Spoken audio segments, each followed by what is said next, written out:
Zonja Durdaj, a ju duket I drejtë gjykimi për ish ministrin për shpërdorim detyre Fatmir Mediun për çështjen e Gërdecit?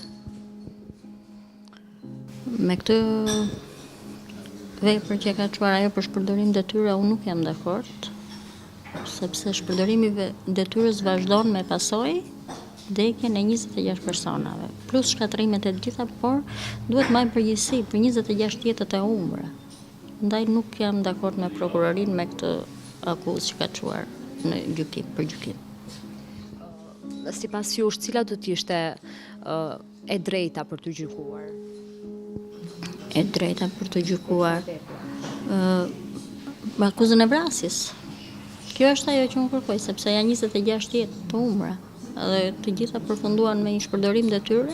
Shpërdorim detyre mund të bëhet edhe për një gjë më të lehtë, një shpërdorim për lekë të taksa paguesve shqiptar që në një rrugë siç janë këto korrupsione. Por me 26 viktima është tallse për ne, është vrasje për të dytë I bie. Gjithsesi unë do ta pranoj, kështu siç ka shkuar në gjykat, do ta ndjek në gjykat, do të shikoj. Me kalimin e kohës, përsëri për këtë do flas, do jap mendime të tjera. Për momentin kam çfarë të them. Vetëm se nuk jam dakord me akuzën që kanë ngritur. Cila do të ishte kërkesa juaj për gjyqtarin e çështjes Mediu? Domethënë një kërkesë publike. Kërkesa publike për gjyqtarin që do t'i bjerë kësaj çështje duhet që ta lexoj me vëmendje këtë dosje, mos t'japi një vendim, sepse këtu varet gjithë, do ta kaloj në shqyrtim themeli apo do ta pezulloj aty. Duhet ketë shumë kujdes kur t'japi këtë vendim. Jo se po ja them për kërcënim, po ka 26 jetë të humbura brenda dhe është një proces që është I pagjykuar. Sepse siç dëgjoj që jo është parashtruar kjo vepër penale që ka kaluar 10 vjet, për mendimin tim kjo çështje është e pagjykuar, është e pezulluar. Dhe u pezulluar për shkak të imunitetit. Prova e re është heqja e imunitetit.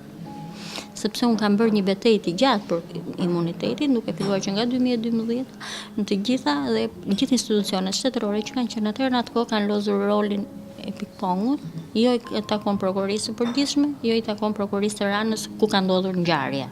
Kështu që asnjëra nga këto dhe unë kam qenë në gjyqje me prokurorin dhe nuk kam marrë një përgjigje për këtë. Prita ngritjen e strukturës së re që e çova ankesën atje.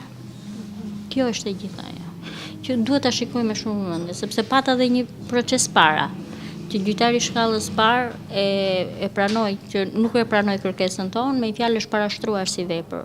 Vetëm apelimi jon bëri që kjo çështje të rihapet.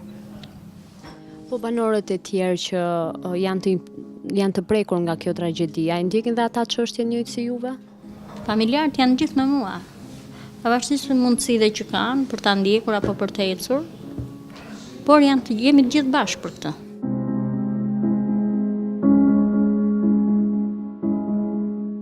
Ju keni një jetë që nuk ndaleni në betejën tuaj për drejtësi. A keni besim te drejtësia e spakut? Besim. Për sa u krijua dhe është një gur prove për gjithë shqiptarët, jo vetëm për mua, por kam shpresa vdes e fundit. Do t'i shikoj, do t'i marr të gjitha vendimet e këtyre, pavarësisht se si mund të jenë. Nuk e di se si do dalë, por besim kam. Mendoni se do të fitohet betejë me vendosjen e drejtësisë për Gërdecin dhe të akuzuarit do të vendosen përballë drejtësisë?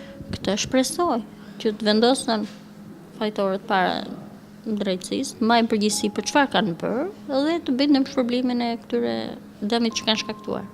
Mos sepse ne jemi dëmshpërbyer nga lekët e taksapaguesve shqiptar, duhet ta paguajnë këta që e bën këtë.